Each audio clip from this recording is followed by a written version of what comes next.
दिवाली हिंदू धर्म का सबसे प्रमुख त्योहार है। इस दिन शाम के समय पूजा की जाती है और इसमें लक्ष्मी और गणेश जी की पूजा की जाती है। शाम के समय स्नान करके और स्वच्छ वस्त्र पहन के हमें पूजा करनी चाहिए और पूजा के समय हमारा मुख उत्तर दिशा की ओर ही होना चाहिए। काले और नीले वस्त्र को धारण नहीं करना चाहिए। आइए चलिए देखते हैं इसकी सबसे सरल पूजा विधि। जहाँ दिवाली की पूजा करनी है उस स्थान को पहले साफ सुथरा कर लेंगे और फिर वहाँ पर रंगोली बना लेंगे। एक चौकी रखकर उस पे लाल कपड़ा बिछा लेंगे और उस पे लक्ष्मी और गणेश जी की कैलेंडर फोटो लगा देंगे। चौकी के ऊपर ही अष्टदल कमल बना लेंगे। अगर अष्टदल कमल बनाना नहीं आता है तो चावल की ढेरी ही रख लेंगे और फिर एक कलश लेना है और उसमें स्वस्तिक का चिन्ह बना लेना होता है। फिर उसमें हल्दी की गांठ, लौंग, इलायची, कमलगट्टा, कौड़ी और गोमती चक्र डाल देना है और फिर उसके मुख पर आम के पत्ते लगाने हैं। 5 अगर एक साथ हो तो ज़्यादा अच्छा है। और फिर एक नारियल लेकर उस पे धागा या चुनरी बांध दें और उसे कलश के ऊपर रख दें। अब इस कलश को अष्टदल कमल के ऊपर चौकी पर ही रख दें। फिर हम लक्ष्मी और गणेश जी की मूर्तियां लेंगे। अगर वो धातु की बनी हैं तो उन्हें जल से स्नान करा देंगे।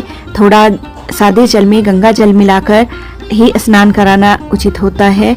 और अगर वह कैलेंडर है या फिर चित्र है या फिर मिट्टी की है तो उन पे जल छिड़क देंगे और फिर चौकी पर उन्हें भी स्थापित कर देंगे।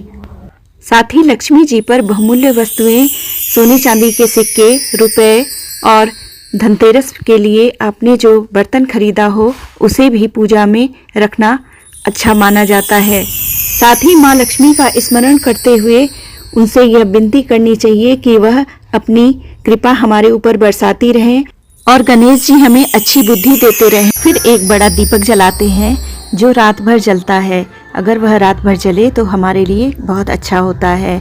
और फिर हम गंगा जल का छिड़काव सभी चीज़ों पर करते हैं और अपने ऊपर भी करते हैं। इससे शुद्धता का भाव आता है।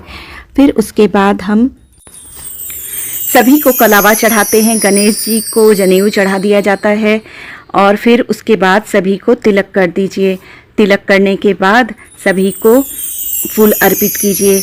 माँ लक्ष्मी को कमल का फूल बहुत ही प्रिय होता है। उन्हें कमल का फूल अवश्य ही चढ़ाना चाहिए और इसे खिलाकर ही चढ़ाना चाहिए। माँ को धनिया अर्पित करना चाहिए, सप्त धान अर्पित करना चाहिए और खील बताशे जो कि धान से ही बने होते हैं खील, उसे ज़रूर ही चढ़ाना चाहिए। यह माँ का प्रिय भोग है। पान के पत्ते और माँ को थोड़ा जल भी अर्पित करना चाहिए और जो ऋतु फल हो उसे भी चढ़ा देना चाहिए। घर में जो मिठाई बनाई हो या फिर बाज़ार से जो मिठाई लाए हों उसे भी माता को चढ़ा देना चाहिए। और उसके बाद बहुत सारे दिए जलाने चाहिए। कम से कम 5 दिए तो माता के पास ही जलाने चाहिए और बाकी जितनी आपकी श्रद्धा हो घर में पूरा जगमग कर देना चाहिए। कई लोग तो पूरे घर को आलोकित करते हैं, दियों से उजाला कर देते हैं। अगर आप ऐसा करते हैं तो बहुत ही अच्छा है, क्योंकि माता जगमग करते हुए घरों में जाना ज़्यादा पसंद करती हैं। इसलिए ज़्यादा से ज़्यादा दिए जलाएं और अपने दिलों को भी आलोकित करें। क्या बात है प्रिय, आज आप बहुत प्रसन्न दिखाई दे रही हैं। आज आप किस पर अपनी कृपा बरसाएगी? मैं प्रसन्न क्यों ना हूँ कमल नयन। आज मेरी पूजा होती है।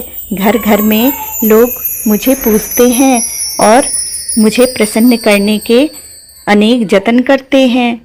लेकिन मैं अपनी कृपा उन्हीं पर बरसाती हूँ जो साफ सफाई से मेरा स्वागत करते हैं और अपने घर के साथ साथ अपने दिलों को भी साफ रखते हैं। किसी के लिए मैल नहीं रखते हैं।